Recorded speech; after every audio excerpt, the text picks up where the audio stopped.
नमस्कार, आप सभी का हार्दिक स्वागत एनवीरा एजुकेशन के इस यूट्यूब चैनल पर। और मैं संपत लीड आप सभी को राजस्थान कंप्यूटर अनुदेशक भर्ती की तैयारी करवा रहा हूं, जिसके अंदर आपके प्रोग्रामिंग यानी सेकंड पेपर के अंदर जो प्रोग्रामिंग के अंदर पाइथन का जो टॉपिक दे रखा है, तो पाइथन के प्रोग्रामिंग के जितने भी कंप्लीट टॉपिक हैं उनकी प्लेलिस्ट अलग से आपको उपलब्ध करवा दी गई है। और उनमें हम जो है अभी डेप्थ लेवल यानी एडवांस लेवल की कगार पर है, और बहुत जल्द आपके पाइथन का ये कोर्स जो है कंप्लीट होने पे है। आज जो है इस एडवांस लेवल के अंदर जो है हम आज डे टाइम के मॉड्यूल यानी मॉड्यूल का जो टॉपिक शुरू किया, तो उसमें हमने डे टाइम और पिकल लाइब्रेरी के बारे में आज जो है क्लास के अंदर पढ़ने वाले हैं। बहुत ही मजेदार क्लास होने वाली है। ठीक है, वीडियो अच्छा लगे तो प्लीज इसको लाइक कीजिएगा, अपने दोस्तों के साथ शेयर कीजिएगा, और आप हमारे इस चैनल के साथ अगर पहली बार जुड़े हैं तो चैनल को सब्सक्राइब भी जरूर कर दीजिएगा, क्योंकि राजस्थान के अंदर IT विभाग की जितनी भी आगामी भर्तियां उन सभी की संपूर्ण तैयारी आपको इस चैनल के माध्यम से बिल्कुल फ्री में करवाई जाएगी। इसके हैंड रिटन नोट्स डाउनलोड करने के लिए आप इस वीडियो के नीचे दिए गए डिस्क्रिप्शन लिंक में टेलीग्राम से डाउनलोड कर पाएंगे। चलिए शुरू करते हैं। तो देखिए, सबसे पहले मैं बता देता हूं आपको, कल मैंने आपको मॉड्यूल्स के बारे में बताया था। मॉड्यूल्स को आप एक पाइथन फाइल की तरह मान सकते हैं, यानी एक फाइल का डेटा अगर आप दूसरी फाइल के अंदर, या एक मॉड्यूल का डेटा दूसरी मॉड्यूल के अंदर अगर आप एक्सेस करना चाहते हैं, तो उसके लिए आप इंपोर्ट के अंदर मॉड्यूल लेते हैं और वहां पर एक मॉड्यूल जनरेट करते हैं। जिस प्रकार से आपने देखा होगा कि यूजी डिफाइंड फंक्शन क्रिएट करते हैं, उसको फिर बाद में आवश्यकता अनुसार बार बार कॉल करते हैं। वो इस सिस्टम इसके अंदर भी होता है कि मॉड्यूल की एक पाइथन की कंप्लीट जो फाइल होती है वो मॉड्यूल बन जाता है। अब उस मॉड्यूल को आप इंपोर्ट के थ्रू आप कॉल कर सकते हैं, यानी जो पाइथन का फाइल नेम होता है उसको हम मॉड्यूल नेम भी मान सकते हैं, और उसको वहां पर हम इंपोर्ट भी करवा सक करवा सकते हैं। ठीक है, अब देखिए, डेट टाइम मॉड्यूल सिंपल सी बात है कि अगर आपको अपने प्रोग्राम के दौरान डेट या टाइम को यूज करना है, तो उसके लिए आप क्या करेंगे, डेट टाइम मॉड्यूल को यूज करेंगे। चलिए मैं यहाँ पर आपको एक एक बता देता हूँ। सबसे पहले देखो, इसको यूज करने से पहले आपको जब बात मॉड्यूल की है तो आपको इंपोर्ट यूज करना पड़ेगा। तो आप क्या करेंगे, इंपोर्ट और डेट टाइम लिखेंगे यहाँ पर। ठीक है, और उसके बाद यहाँ पर आप एक एक्स वेरिएबल के अंदर क्या कर रहे हो कि डेट टाइम मॉड्यूल को कॉल कर रहे हो। अब उसके अंदर एक क्लास या ऑब्जेक्ट है आपका डेट टाइम, या आप इसको मेन जो है इसका फंक्शन मान सकते हो। इसके अंदर भी सब फंक्शन है, यानी छोटे छोटे फंक्शन है। नाउ, ठीक है, तो नाउ को यूज करेंगे तो ये क्या करेगा, करंट डेट और टाइम आपको रिटर्न कर देगा। अब मैं आपको इसको जो है प्रैक्टिकल करके दिखाता हूं, जिससे आपको इसको समझने में आसानी रहेगी। तो आपके सामने मैं स्क्रीन के ऊपर जो है यहाँ पर पाइथन का स्क्रीन जो है वो शेयर कर देता हूं। अब देखिए, यहाँ पर मैं जो है आपको आज का जो डेट और टाइम जो है करंटली वो आपको शो करता हूं। तो वो कैसे यूज लेंगे आप अपने प्रोग्राम के अंदर, तो मैं सबसे पहले इंपोर्ट कर देता हूं यहाँ पर डेट टाइम। ध्यान रखिए, ये आपको स्मॉल कैरेक्टर के अंदर ही लिखना है। ठीक है ना, इस डेट टाइम है, डेटा टाइम लिख दिया मैंने। ठीक है, इंपोर्ट डेट टाइम लिख दिया मैंने यहाँ पर। अब मैं यहाँ पर एक वेरिएबल ले रहा हूँ, जैसे कोई भी वेरिएबल ले लेते हैं, जैसे यहाँ पर मैं ले लेता हूँ डी, और इसके अंदर मैं इसको स्टेयर करवा देता हूँ। डेट टाइम को पहले कॉल कर लेते हैं, डॉट, उसके अंदर हम डेट टाइम का जो मॉड्यूल है, मॉड्यूल के अंदर जो क्लास है ऑब्जेक्ट, उसको हम यहाँ पर यूज कर लेते हैं। अब इसके अंदर एक फंक्शन होता है नाउ फंक्शन, हम उसको कॉल करते हैं, एंटर। अब ये उसके अंदर स्टोर हो चुका है। अब अगर मेरे को देखना है कि यहाँ पर क्या रिजल्ट है इसका, इसके अंदर तो प्रिंट कीजिए और यहाँ पर डी यूज कर लीजिए, एंटर। तो देखिए, आपके सामने यहाँ पर अभी का करंटली जो डेट और टाइम है वो आपको स्क्रीन के ऊपर दिखना शुरू हो चुका होगा। ठीक है ना, 22/11/2021। और उसके देखो यहाँ पर ईयर पहले आएगा, फिर मंथ और फिर डेट आएगी। ध्यान रखना, ये आपका ईयर है, ये आपका मंथ है, और ये आपकी डेट है। इसी प्रकार से ये आपके 24 हॉर वाला सिस्टम है, जिसमें आपको 13 यहाँ पर 13 वाला हॉर्स यानी 13:58 और 07 सेकंड, और ये आपको इसके अंदर लेस सेकंड शो कर रहे हैं। तो ये आप नाउ फंक्शन का यूज करके इसके अंदर आप चेंजेस कर सकते हैं। अब इसके अंदर भी देखो, आपको कुछ स्ट्रिंग फॉर्मेट यूज लेने पड़ते हैं भाई। देखिए यहाँ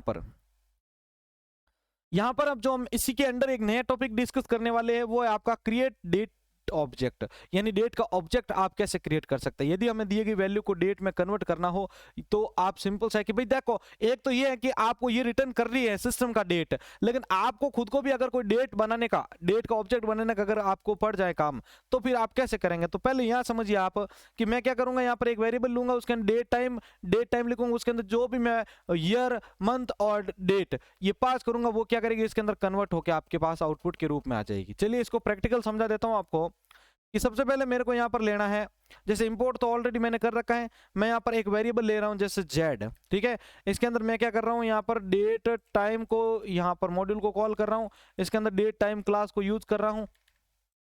और इसके अंदर मैं यहाँ पर पास कर देता हूँ अपनी जो वैल्यू है। तो मैं यहाँ पर जैसे कल की डेट जो नेक्स्ट आगामी है उसको मैं जैसे पास करता हूँ, मान लो 2021, ठीक है, और मंथ 11, और यहाँ पर हो गया आज 22, ये 23 कर देते हैं यहाँ पर, ठीक है। तो ये यहाँ पर आपको इसके अंदर मिल जाएगी, ठीक है। अब मैं इसको कर देता हूँ एंटर, ठीक है। अब मैं प्रिंट कर देता हूँ इसके अंदर जेड गो। तो यहाँ पर देखिए आपके सामने रिजल्ट आ चुका है 23/11/2021, और यहाँ पर टाइम का अभी तक हमने कुछ किया नहीं है, तो टाइम आपके सामने नहीं आया है। तो क्या यहाँ तक आप सभी को समझ में आ चुका है? जल्दी से एक बार कमेंट बॉक्स में बता दें कि यहाँ तक का टॉपिक आपको समझ में आया है या नहीं आया है, ताकि जो भी आगे का प्रोसेस है फिर हम इसके बारे में देखते रहें। तो यहाँ पर दो चीजें आपको बता दी है मैंने। डेट टाइम मॉड्यूल के अंदर आप नाउ फंक्शन को कैसे कॉल करेंगे, ठीक है। अगर आपको एग्जाम में आता है कि नाउ फंक्शन किसके अंदर आता है, आप बता सकते हैं डेट टाइम ऑब्जेक्ट। ऑब्जेक्ट किसके अंदर आता है, डेट टाइम क्लास के अंदर, यानी ये दोनों सेम है, ऑब्जेक्ट और मॉड्यूल। इसके अंदर ये नाउ नाउ करता क्या है, करंटली जो डेट और टाइम होता है वो आपका अभी का हाल ही का जनरेट करके देता है। अगर आपको यूजर डिफाइंड अगर आपको क्रिएट करने ये सारे, तो यहाँ पर आप इसके अंदर जो भी वैल्यू पास करेंगे वो डेट टाइम में कन्वर्ट हो जाएगी। तो ये दो चीजें अभी हमने देख ली हैं।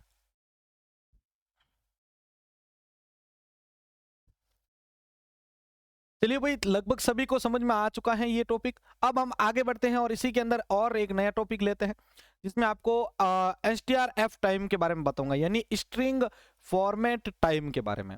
यानी आपको कई बार होता है कि आपको कुछ उसको फॉर्मेट करके अगर आपको उसका रिजल्ट चाहिए होता है, जैसे मैं बताता हूँ आपको कि इसका प्रयोग करते हुए आप रिटर्न होने वाले डेट या टाइम की वैल्यू को फॉर्मेट कर सकते हैं। इस हेतु आप पैटर्न यूज ले सकते हैं, या जो पैटर्न जो नीचे दिए गए वो यूज ले सकते हैं। देखो इसको एक एक करके मैं यहाँ पर थ्योरेटिकल बताता हूँ, फिर प्रैक्टिकल बताऊंगा।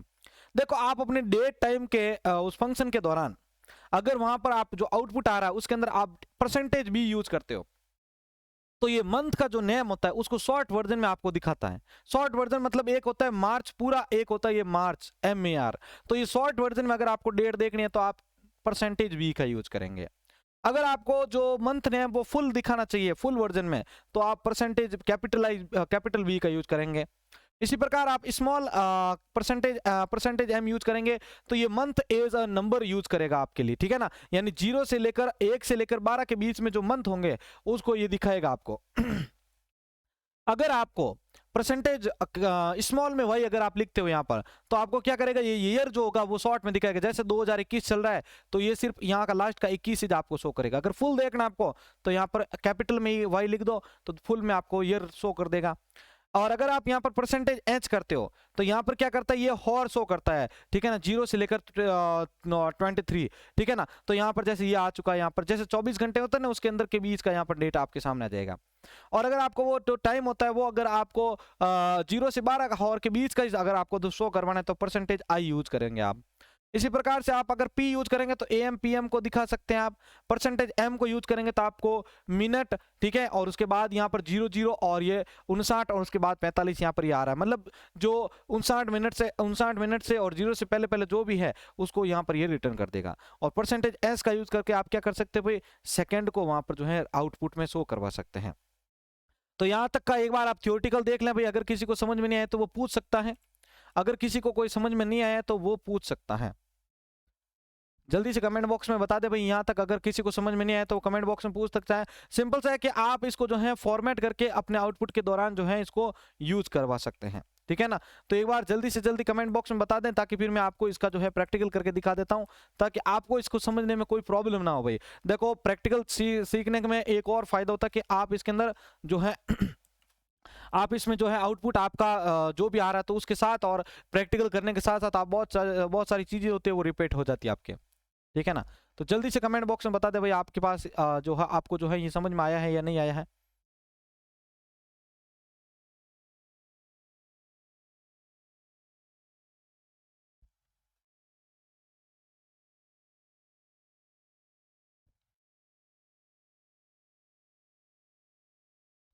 यहाँ पर अगर आपके सामने मैं इसकी स्क्रीन को जो है अगर लेके आ जाता हूँ, देखिए पाइथन, और इसको हम यहाँ पर प्रैक्टिकल करके देख लेते हैं। देखो एक दो को यहाँ पर उठा के हम रैंडमली जो है प्रैक्टिकल कर लेते हैं, जिससे आपको ये भी समझ में आ जाए कि इसको किस प्रकार से लिखना चाहिए, किस प्रकार से नहीं लिखना चाहिए, ठीक है ना। तो देखो मैं यहाँ पर रैंडमली कोई भी उठाता हूँ, जैसे यहाँ से एक तो शुरू वाला बी देख लेते हैं हम। यहाँ पर जैसे मैं पहले इंपोर्ट अपना करना पड़ेगा अपन को। इंपोर्ट किसको ले रहे हैं हम, डेट टाइम मॉड्यूल को। तो डेट टाइम क्या मैंने एंटर किया तो ये डेट टाइम अपने पास यहाँ पर इंपोर्ट हो चुकी है, ठीक है। और यहाँ पर अगर हम देखेंगे इसके अंदर तो यहाँ पर जैसे मैं कोई भी एक वेरिएबल क्रिएट कर लेता हूँ, जैसे एन को मैंने क्रिएट कर लिया, ठीक है। और इसके अंदर मैं क्या करता हूँ, डेट टाइम का जो वैल्यू आएगा, ठीक है, उसको मैं यहाँ पर जो है इंपोर्ट करवा दूंगा। तो यहाँ पर मैं ले लेता हूँ यहाँ पर डेट टाइम डॉट और डेट टाइम क्लास, इसका जो ऑब्जेक्ट है वो ले लिया। उसके बाद हम नाउ फंक्शन को कॉल करेंगे, जिसके अंदर क्या होगा कि जो कि करंट जो डेट और आ रही है वो हम देखेंगे। और अब जैसे एंटर करूंगा तो देखो एन के अंदर डेटा टाइम हो चुका है, डेट टाइम कर देते हैं यहाँ पर, ठीक है। इसके अंदर जा चुका है। अब यहाँ पर मैं एक बार आपको इसको प्रिंट करके भी दिखा देता हूँ जिससे आपको समझ में आए। देखो करंट डेट वगैरह आ चुकी है। मैं यहाँ पर अगेन इसको रन करता हूँ, इस एन के अंदर यहाँ पर देख देते हैं। यहाँ पर वेरिएबल इस बार मैं नया चेंज कर रहा हूँ, जिसमें पी ले लेता हूँ, एंटर। पी के अंदर आ चुका। अब मैं यहाँ पर देखो मैं फॉर्मेट अप्लाई करता हूँ, जैसे मैंने वाई नाम का नया वेरिएबल लिया और इस नाव को कॉल कर रहा हूँ। यहाँ पर जो नाव के अंदर वैल्यू जो ये एक्सेस कर रहा था, ठीक है ना, सॉरी यहाँ पर पी को, पी के अंदर अपना वैल्यू जो है ऐड है। अब यहाँ पर डॉट करेंगे और strf टाइम ये हम यहाँ पर कॉल करवा देंगे। इसके अंदर आपको जो भी फॉर्मेट अप्लाई करवाना है वो आप डबल कोटेशन मार्क कीजिए और उसके बीच में आप उसको लिख दीजिए। जैसे मैं यहाँ पर परसेंटेज बी को यूज कर लेता हूँ, ठीक है। एंटर करेंगे आप तो वाई के अंदर जो अपना फॉर्मेट था वो जा चुका है। देखिए इसमें से बहुत सारे ऐसे कुछ भी फॉर्मेट होंगे जिसके लिए आपको सबलाइम टेक्स्ट एडिटर वगैरह का भी यूज करना पड़ेगा, ठीक है, या आपको कोई अदर जो टेक्स्ट एडिटर है उनका भी यूज करना पड़ेगा। जो इसको सपोर्ट कर सकते हैं इसके अंदर आ सकते हैं, उसके आंसर मैं वहां पर आपको इनको बता देता हूँ, ठीक है। तो मैं अगर वाई के अंदर इस परसेंटेज बी का फॉर्मेट देखना चाहता हूँ तो मैं क्या करूंगा, पी करूंगा प्रिंट, और इसके अंदर मैं क्या करता हूँ, इस y को प्रिंट करवा देता हूँ। यानी यहाँ से जो वैल्यू गेट हुई है वो p के अंदर स्टोर हो चुकी है। अब यहाँ पर y को भी प्रिंट कर देते हैं, एंटर। तो देखो यहाँ पर NOV आ चुका। अभी जो नवंबर चल रहा है तो वो यहाँ पर NOV आ चुका। अब देखो यहाँ पर मैं इसको अगेन यहाँ पर कर देता हूँ। यहाँ पर p लिया है, y के अंदर स्टोर करवाया, अरे यहाँ पर मैं इसको परसेंटेज b कर देते हैं, प्रिंट में यहाँ पर मैं कर देता हूँ y को, एंटर। तो देखो इस बार आपका नवंबर जो है वो आपको कैपिटल में सॉरी कंप्लीट जो है फुल वर्जन में देखने को मिला है। तो इस प्रकार से आप देखो यहाँ पर जैसे अगर परसेंटेज m करेंगे, अगर आप सॉरी स्मॉल में अगर m करेंगे और प्रिंट में अगर आप यहाँ पर y करेंगे तो देखो आपके सामने जो मंथ था वो आ चुका है। 0 से 12 के बीच का जो मंथ है वो आ जाएगा। एक और जैसे मैं अगर आपको यहाँ पर बताता हूँ कि अगर मैं यहाँ पर परसेंटेज ये जो कैपिटल B था, ठीक है, यहाँ पर वाई हम यहाँ पर अगर यूज करते हैं कैपिटल स्मॉल वाई तो क्या होता है कि इसके अंदर जो प्रिंट आएगा, ठीक है, तो वो आपका 24 आएगा, 21 आएगा, ठीक है ना। तो ये आपको जो भी आपका ईयर है उसका शॉर्ट फॉर्म में ये दिखाएगा। अगर यहाँ पर मैं कैपिटल कर लेता तो ये 2021 पूरा लिखा आता, ठीक है ना। ये जो 2021 है वो पूरा का पूरा आपको लिखा हुआ वहां पर दिखाई देता है, ये देखो 2021। जबकि स्मॉल में क्या करेगा, सिर्फ ये शॉर्ट फॉर्म में दिखाएगा। तो ये इस प्रकार से आप एक एक करके उन फंक्शंस को आप क्या कर सकते हो, यूज कर सकते हो, जिससे आप उनमें से कोई भी डेटा को गेट कर सकते हो और आउटपुट की स्क्रीन के द्वारा आप उनको दिखा सकते हो, ठीक है। तो ये सारे फंक्शंस थे भाई और स्ट्रिंग के फॉर्मेट थे, ठीक है। अब आगे बढ़ते हैं और नेक्स्ट कौन सा इसके रिगार्डिंग जो आता है वो देखिए। अब देखिए यहाँ पर अपना जो नेक्स्ट आ रहा है वो है आपका पिकल लाइब्रेरी के बारे में, ठीक है। पिकल लाइब्रेरी देखो आप एडवांस लेवल का पाइथन सीखेंगे, वहां पर आपको जब एपीआईज वगैरह क्रिएट करनी होती है तो वहां पर पिकल्स वगैरह का यूज सबसे ज्यादा यूज होगा, ठीक है ना। तो ये देखिए यहाँ पर आपको मैं पिकल के बारे में अब बता देता हूँ। यहाँ पर पिकल का देखिए, पिकल एक पावरफुल लाइब्रेरी है। ये डेटा को किसी टेक्स्ट फाइल में स्टोर करने में काम आता है। यह डाटा को सीरियलाइज, यानी सीरियलाइज का आप देखो यहाँ पर मैं बता देता हूँ। अगर मैं बोलता हूँ सीरियलाइज उसका मतलब होगा स्टोर, ठीक है। और अगर मैं डी सीरियलाइज करता हूं तो उसका मतलब होगा उसको ये रीड करेगा। ये चीज आपको ध्यान रखनी है अब आगे के लिए।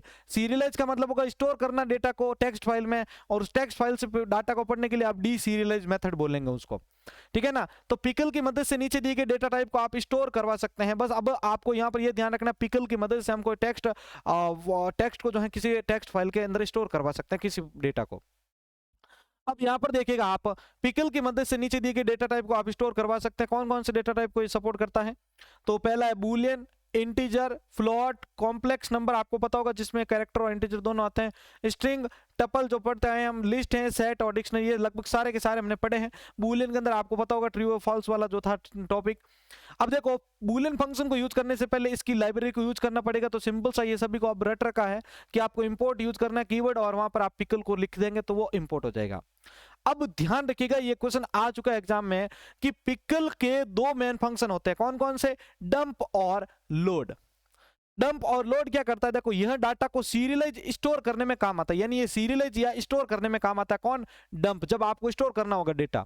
लोड क्या करेगा, यह डाटा को डीसीरियलाइज या रीड करने के काम आता है। ठीक है, ये डेटा को डीसीरियलाइज या रीड करने के काम आता है कौन सा, लोड फंक्शन। तो ये दो फंक्शन आपके अगर आपको पूछ ले जाए कि लोड और डंप फंक्शन किसके अंदर आते हैं, तो पिकल लाइब्रेरी के अंदर यूज लिए जाते हैं।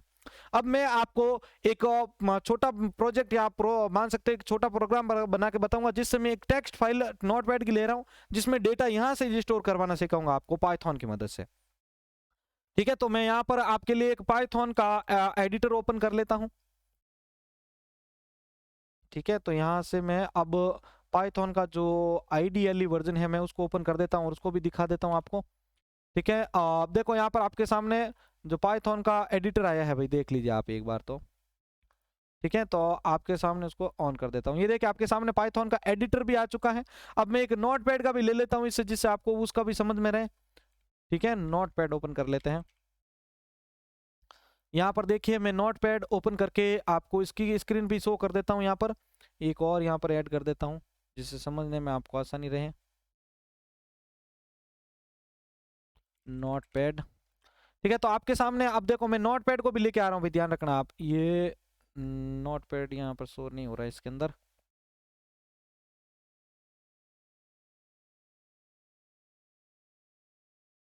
तो देखिए आपके सामने नोटपैड भी आ चुका है।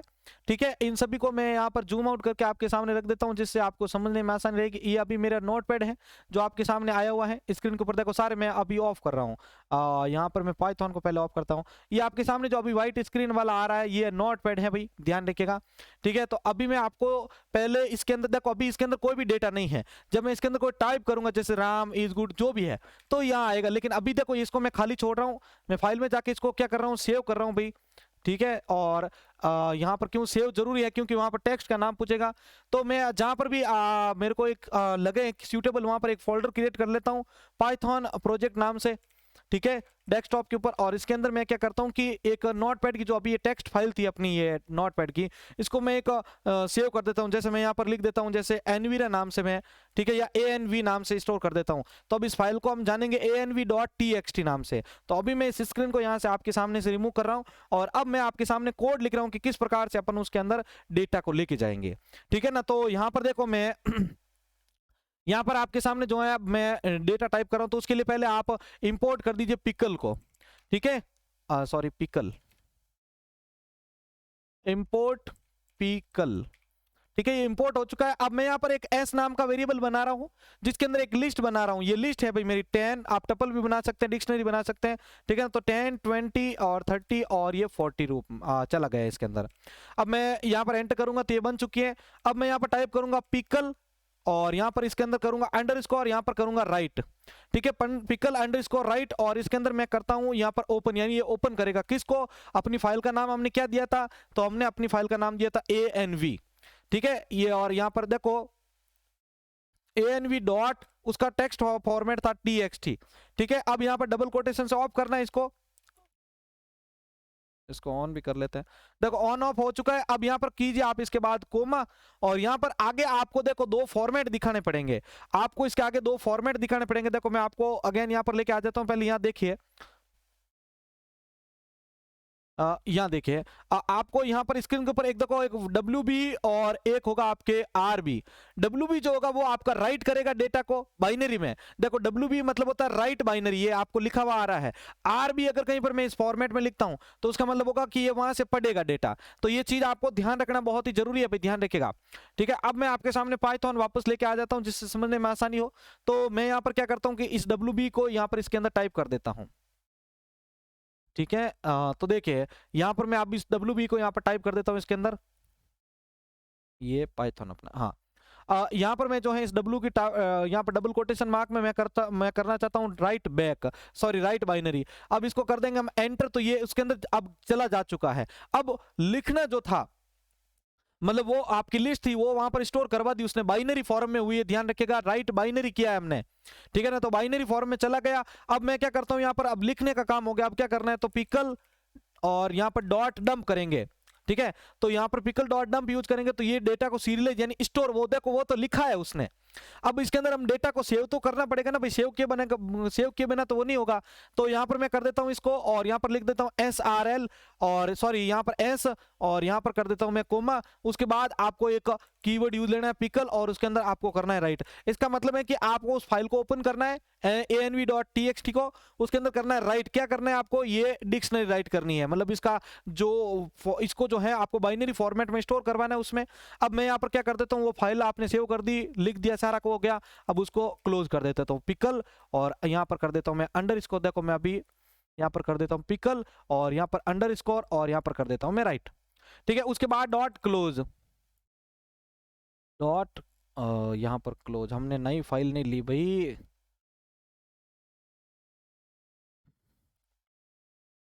पिकल और पिकल राइट डॉट क्लोज लिख दिया हमने और उसके बाद यहाँ पर हमने इसको किया और एंटर कर देते हैं। ठीक है, अब ये जा चुका। अब इस फाइल को मैं सेव कर देता हूँ पहले भाई, क्योंकि जहां पर डेस्टिनेशन लोकेशन है वहां पर आपको इसको स्टोर करवाना जरूरी होगा, जहां पर नोटपैड फाइल पड़ी अपनी। तो मैं यहाँ पर जैसे मैंने पाइथन का प्रोजेक्ट बनाया था, पाइथन का प्रोजेक्ट, ये रहा पाइथन प्रोजेक्ट, और यहाँ पर मैं फर्स्ट यहाँ पर इसका नाम दे देते हैं हम, जैसे py1 ऐसा नाम से हम इसको स्टार py12 नाम से स्टोर कर देते हैं, एंटर कर देते हैं। ठीक है, तो अब वो अपना जो है उस डेटा के अंदर स्टोर हो चुका है। ठीक है ना, तो मैं यहाँ से ओपन करता हूँ उसी को और यहाँ पर ओपन हो जाएगी। अपन को इसको न्यू में जाना है और यहाँ पर फाइल ओपन कर लेते हैं एक बार इसको।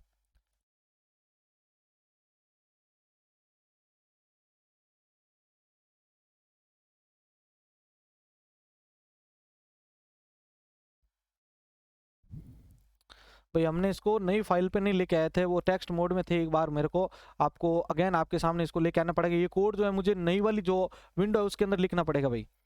ठीक है ना, उसके अंदर ले जाना पड़ेगा मेरे को यहाँ से पाइथन पाइथन।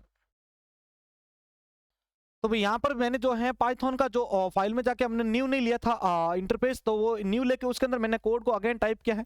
अब मैं इसको सेव करता हूँ, वहाँ पर देखिए मैं फाइल में जाके इसको सेव एज कर लेता हूँ पहले। ठीक है, और यहाँ पर मैं जो है इसको py12 नाम से इसको सेव करता हूँ और ये सेव हो चुका है। अब देखिए यहाँ पर मेरे पास रन आ रहा है, आपको स्क्रीन के ऊपर नहीं दिख रहा होगा वैसे, लेकिन यहाँ पर रन ऑप्शन है जिसके अंदर जाके मैं इसको जैसे ही रन करूंगा तो वो उसके अंदर स्टोर हो जाएगा, देखना। ठीक है, अब आपके सामने स्क्रीन के ऊपर कुछ नहीं आ रहा है, जबकि मैं यहाँ पर आपको एक और विंडो लेके दिखा देता हूँ, क्योंकि इसके अंदर बार बार आपको देखो यहाँ पर मैं एक और विंडो आपको लिख के दिखा देता हूँ जिससे आपको समझ में आए। ये py12 नाम से इसको स्टोर कर देता हूं। ये देखिए आपके सामने जो अभी स्क्रीन दिख रहा है वो आउटपुट वाला स्क्रीन है। ये कौन सा आउटपुट है, अभी जो मैंने रन किया है उसका स्क्रीन है जो आपके सामने अब आ रहा है। ठीक है ना, तो ये आपके सामने वो स्क्रीन आ चुका है जहां पर मैंने इसको जब रन किया तो ये स्क्रीन आपके सामने आई है। अब मैं आपको वो नोटपैड फाइल ओपन करके दिखाता हूं कि उसके अंदर ये डेटा गया है या नहीं गया है बाइनरी फॉर्मेट में। तो यहाँ पर मैं आपके सामने जो है वो पाइथन का जो स्क्रीन है वो मैं शो करवा देता हूँ आपको। ठीक है, ये देखिए आपके सामने अब पाइथन का जो स्क्रीन आ रहा है, देखो मैं ये सारी बाकी जो है ऑफ कर देता हूँ। यहाँ पर ये पाइथन और ये पाइथन, अब आपके सामने जो अभी कुछ लिखा हुआ आ रहा है तो वो जो है यहाँ पर आपको कुछ अलग से फॉर्मेट में शो हो रहा है। तो ये बाइनरी फॉर्मेट है, अभी ध्यान रखिएगा। ठीक है ना, जिसको आप रीड नहीं कर पा रहे, ये बाइनरी फॉर्मेट है। अब अगर मैं इसको जो वापस देखना चाहता हूं कि मैंने जो ये लिखा है उस फाइल से मेरे को पढ़ना है, देखो ये फाइल में रीड हो मतलब राइट हो चुका है, स्टोर हो चुका है नोटपैड की फाइल में। अब अगर मुझे इसको वापस पढ़ना है तो उसके लिए अपन को क्या करना पड़ेगा, लोड फंक्शन को यूज करना पड़ेगा। तो देखिए मैं अगेन आपके सामने वो स्क्रीन लेके आ जाता हूं जहां पर हमने अपना आउटपुट देखा था। ठीक है, तो यहां पर ये मेरा आउटपुट है यहाँ पर। तो यहाँ पर ये पाइथन 1 2 3 4 वाला है। अब देखिए यहाँ पर मैं जो है वो कोड लिख रहा हूँ जिससे उस फाइल को हम वापस पढ़ेंगे। उस जो फॉर्मेट था वहां से जो भी अपने बाइनरी फॉर्मेट में स्टोर हुआ था उसको हम वापस पढ़ेंगे। तो मैं यहाँ पर आपको नोटपैड क्लोज कर देता हूँ आपके सामने। अब वो कोड लिखूंगा जिससे अपन इस फाइल को जो है पढ़ सके। ठीक है, तो इसके लिए आपको जो कोड लिखने पड़ेंगे इसी स्क्रीन पे वो ये लिखने पड़ेंगे कि आपको अब लोड की जो कोडिंग है वह करनी पड़ेगी। तो इसको लोड कैसे करेंगे, देखिए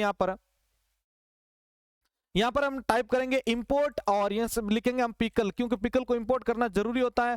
एंटर कर देंगे, उसके बाद यहाँ पर हम लिखेंगे f, एक नया वेरिएबल ले रहा हूँ जिसके अंदर मैं इस फाइल को ओपन करूंगा। तो ओपन करूंगा और इसके अंदर मैं क्या करूंगा, उस टेक्स्ट फाइल का नाम लिखूंगा। तो मैं लिखूंगा anv.txt। ठीक है। तो nvira.txt मतलब जो भी है नाम वो मैंने लिख दिया यहाँ पर, anv.txt लिख दिया। उसके बाद मैं यहाँ पे करना क्या चाहता हूँ इसमें से, ठीक है ना, मैं मतलब इसके अंदर कौन सा ऑपरेशन करना चाहता हूँ, मेरे को रीड करना है, तो मैं लिखूंगा आरबी, यानी वो तो था राइट बाइनरी, ये था आपके रीड बाइनरी। तो आपको एग्जाम में आरबी का फुल फॉर्म पूछा जा सकता है, ध्यान रखिएगा। अब मैं रीड बाइनरी जैसे करूंगा और इसको एंटर करूंगा तो अब ये इसके अंदर रीड हो चुका है। अब मैं यहाँ पर करता हूँ इसको पिकल, ठीक है, और डॉट लोड। अब मैं यहाँ पर इसके अंदर लोड कर रहा हूँ किसको, एफ क्यों ले रहा हूँ, क्योंकि एफ के अंदर anv.txt का डेटा आ चुका है। तो एफ करेंगे, एंटर करेंगे तो देखो आपके सामने वो लिस्ट भी आ चुकी है। तो यहां पर देखो आपको इससे पहले मैंने जो प्रोग्राम बताया था, ठीक है, देखो मैं आपको इसको स्क्रीन को ये लेके आता हूं। देखो आपने अभी इस प्रोग्राम के थ्रू यहां पर देखो, यहां पर इस प्रोग्राम के थ्रू आपने अभी यहाँ पर इसके अंदर स्टोर करवाया था कि मेरा जो डेटा है वो पिकल के फॉर्मेट में हो, ठीक है। उसके बाद मैंने एक लिस्ट बनाई थी 10, 20, 30 और 40, उसके अंदर मैंने पिकल राइट का यूज किया और यहाँ पर ओपन की फाइल, वहां पर जो anv टेक्स्ट थी उसके अंदर ये फाइल लिख दी और उसको राइट बैक कर दिया, राइट बाइनरी कर दिया। अब जब फाइल लिख तो दिया अपन को, अब उसको सेव करना है तो उसके लिए मैं करूंगा पिकल डॉट डंप। डंप क्या करता है, डेटा को स्टोर कर रहा है और उसके अंदर हम पिकल को राइट कर रहे हैं, ठीक है ना, ये एस नाम की जो वेरिएबल है। फिर क्या कर रहे हैं, इसको हमने सेव करवा दिया। अब यहाँ पर हमको उसको क्या कर देंगे, क्लोज कर देंगे। अब क्लोज कर दिया तो नोटपैड में आपको मैंने बताया था बाइनरी फॉर्मेट में था, अब उसको हम पढ़ नहीं सकते। तो वापस पढ़ने के लिए हम क्या करेंगे, इस जो अपना रन करने के बाद जो मॉड्यूल आता है उस मॉड्यूल के अंदर हम क्या करेंगे, ये वाला कोड वहां पर लिख देंगे। तो आपके सामने ये मैंने कोड लिखा है, यहाँ पर कौन सा कोड है भाई, ये कोड है कि आप यहाँ पर इंपोर्ट करेंगे पिकल को अगेन, उसके बाद एफ और ओपन करेंगे। किसको ओपन करना है, anv.txt फाइल को, उसके अंदर हम रीड करना चाहते हैं, रीड बाइनरी को। और जैसे इसको लोड करेंगे इस एफ को इसके अंदर, तो आपके सामने 10, 20, 30 और 40 डेटा आ चुका है। तो इस प्रकार से आप टेक्स्ट फॉर्मेट, टेक्स्ट फाइल के अंदर डेटा को स्टोर करवा सकते हो, वहां से वापस आप रीड कर सकते हो। और देखो बहुत ही शानदार टॉपिक था ये पिकल वाला, ठीक है ना, जिससे आप यहाँ पर बिना नोटपैड को ओपन किए भी वहां पर किसके अंदर क्या कर रहे हो, डेटा को स्टोर कर रहे हो, ठीक है ना। तो ये बहुत ही शानदार चीज बनी है भाई आज, जिसकी मदद से आप अगर किसी भी कंप्यूटर पे एक्सेस कर लेते हैं तो वहां पर आप किसी भी फाइल को स्टोर करवा सकते हैं, उसके अंदर डेटा को जो डेटा को जो है वहां पर इसके अंदर जो है राइट बैक कर सकते हैं, रीड कर सकते हैं। बहुत ही शानदार चीज है, ठीक है। तो ये आज की आपकी क्लास जो है यहाँ पर जो है क्लियर होती है भाई, जिसके अंदर हमने ये सारी लोड और रीड वगैरह फंक्शन देखे थे, ठीक है। अब मैं आपको नोट्स वाली स्क्रीन के ऊपर लेके आ जाता हूँ। जो अभी हमने नोट्स देखे थे वो ये है। अब आपको मैं पुनः एक बार फर्स्टली रिवाइज करवा देता हूं, उसके बाद आज के क्वेश्चंस जो है आपके सामने रख रहा हूं। देखिए यहाँ पर भाई आगे का लेके आने से पहले रिक्वेस्ट करना चाहूंगा कि जो पहली बार हमारे चैनल के साथ जुड़े हैं, चैनल को सब्सक्राइब करें, वीडियो को लाइक करें और हमारे इस वीडियो को शेयर जरूर करेगा भाई, ठीक है ना।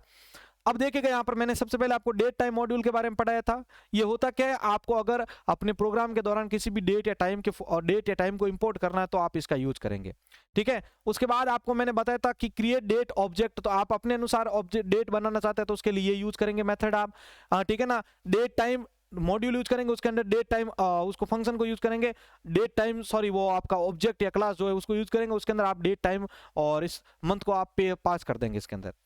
उसके बाद देखो आपको इसका आउटपुट ये देखने को मिल जाएगा। ऐसा strf टाइम अगर आपको पूछा जाता है तो आप इसका फुल फॉर्म बताएंगे स्ट्रिंग फॉर्मेट टाइम, ठीक है। तो इसके अंदर आप ये स्मॉल बी यूज करेंगे तो ये क्या करेगा, उसको शॉर्ट वर्जन में दिखाएगा मंथ को।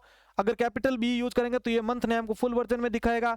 अगर आप परसेंटेज एम यूज करेंगे तो मंथ एज नंबर, यानी ये नंबर शो करेगा उस मंथ का। अगर स्मॉल आपका वाई यूज करते हो आप तो ये 21 दिखाएगा, या जो भी आपका डेटा है वो दिखाएगा आपको, ठीक है ना। यानी आपका जो ईयर चल रहा है उसका लास्ट के जो 2 डिजिट है शॉर्ट फॉर्म में आपको दिखा देगा ईयर। अगर कैपिटल वाई यूज कर रहे हो तो कंप्लीट आपको ईयर दिखाएगा। परसेंटेज अगर आप कैपिटल एच यूज करते तो हॉर यानी घंटे जो है वो दिखाएगा। आई यूज करेंगे तो यहाँ पर ये आपको देखो, एक तो होता है 24 घंटे वाला, एक होता है 12 घंटे वाला। तो उस हिसाब से देखो जो रेलवे का टाइम होता है आपने देखा होगा, एक जो आपके वॉच आप अगर घड़ी देखते हैं तो उसके अंदर आपको जो टाइम होता है वो 24 आवर के हिसाब से दिखाई देता है, जैसे 13 बज रहे हैं 15 बज रहे हैं। तो उस हिसाब से अगर देखना तो एच यूज करेंगे आप कैपिटल में, अगर आई यूज करेंगे कैपिटल में तो ये हॉर को आपको 12 के अनुसार कन्वर्ट करके दिखा देगा। पी यूज करेंगे तो एम पीएम दिखा देगा ये। एम परसेंटेज यूज करेंगे आप कैपिटल में तो मिनट शो करेगा, और एस यूज करेंगे तो सेकंड शो करेगा। इसी प्रकार उसके बाद हमने जो है पिकल का यूज किया था। पिकल क्या होती है, एक पावरफुल लाइब्रेरी होती है जो किसी भी टेक्स्ट फाइल में बाइनरी डेटा को, बाइनरी फॉर्म में डेटा को स्टोर करने के लिए काम आती है, ठीक है ना। ये डेटा को सीरियलाइज और डी सीरियलाइज कहती है। Serialize means store deserialize means read करने के लिए। इसमें कौन कौन से डेटा टाइप को फॉर्मेट किया जाता है, इसके अंदर सपोर्ट किया जाता है Boolean, integer, float, complex, string, tuples, list, set और डिक्शनरीज। उसके बाद मैंने आपको बताया था कि इसके अंदर आपको यूज करने से पहले आपको इंपोर्ट पिकल यूज करना जरूरी है, ठीक है ना। और उसके बाद हमने देखा था डंप और लोड देखा था। तो डंप क्या करता है, ये डेटा को सीरियलाइज या स्टोर करने में काम आता है। लोड क्या करता है, डाटा को डीसीरियलाइज करने में काम आता है। अब देखो डंप के अंदर आपको मैंने बताया था कि यहाँ पर एक इंपोर्ट कर रहे हैं पिकल को, एक वेरिएबल बना रहे हैं एस नाम का, जिसके अंदर मैंने 10, 20, 30, 40 या जो भी डेटा आप उसके अंदर लिख दो या, ठीक है। उसके बाद मैंने यहाँ पर यूज किया पिकल राइट, और उसके अंदर ओपन करके उस फाइल के अंदर जो अपनी टेक्स्ट फाइल है उसके अंदर मैंने ये डेटा लिख दिया राइट बैक के थ्रू, राइट बाइनरी के थ्रू। उसके बाद मैं क्या कर रहा हूँ, इस डेटा को डंप के थ्रू स्टोर करवा रहा हूँ। मैंने आपको बताया था डंप यानी स्टोर करना, लोड यानी वापस पढ़ना। अब जैसे इसको रन करेंगे तो आपके सामने जो स्क्रीन आएगी वहां पर वापस आप उस बाइनरी को पढ़ना चाहें तो आप यहां पर क्या करेंगे, इंपोर्ट पिकल और एक नया वेरिएबल ले लेंगे कोई भी, उसके अंदर आप उस फाइल को ओपन कर लेंगे और आर भी यूज करेंगे रीड बाइनरी के लिए। और जैसे लोड करेंगे पिकल डॉट लोड, तो वहां पर जो इस वेरिएबल का जो डेटा होगा वो यहाँ पर आपके सामने लोड हो जाएगा। तो साथियों यहाँ पर हमारी आज की क्लास जो है वो खत्म होती है, ठीक है। आपको ये आज की क्लास कैसी लगी है, सभी जल्दी से इस वीडियो को लाइक कर दें, अपने दोस्तों के साथ शेयर कर दें। अब आपके सामने कुछ क्वेश्चंस आ रहे हैं जिनका आंसर आपको एक पेज के ऊपर लिखकर उसकी इमेज जो है आपको ग्रुप के अंदर शेयर करनी है। तो चलिए शुरू करते हैं आज के क्वेश्चंस को पढ़ना। तो पहला प्रश्न आपके सामने आ रहा है, आज क्लास 13 है और उसका क्वेश्चन पहला आपके सामने है, डेट टाइम मॉड्यूल क्या कार्य करता है। दूसरा है परसेंटेज स्मॉल वाई और स्मॉल बी स्ट्रिंग फॉर्मेट क्या रिजल्ट देगा। फिर आपका पिकल लाइब्रेरी, यहां पर आपको बताना है पिकल लाइब्रेरी क्या कार्य करती है। चौथा प्रश्न है आपके लिए कि सीरियलाइज और डी सीरियलाइज का क्या मतलब होता है। और लास्ट में आपको बताना है डंप और लोड क्या रिजल्ट देता है। इन क्वेश्चंस का आंसर आपको कमेंट बॉक्स में देना है, ठीक है। और वीडियो अच्छी लगी तो अपने दोस्तों के साथ इसको शेयर जल्दी से जल्दी कर दीजिएगा, ठीक है। तो इसी के साथ मैं संपत लीड आप सभी से अलविदा ले रहा हूं। मिलते हैं एक और नई पाइथन की क्लास के अंदर। जय हिंद, जय भारत।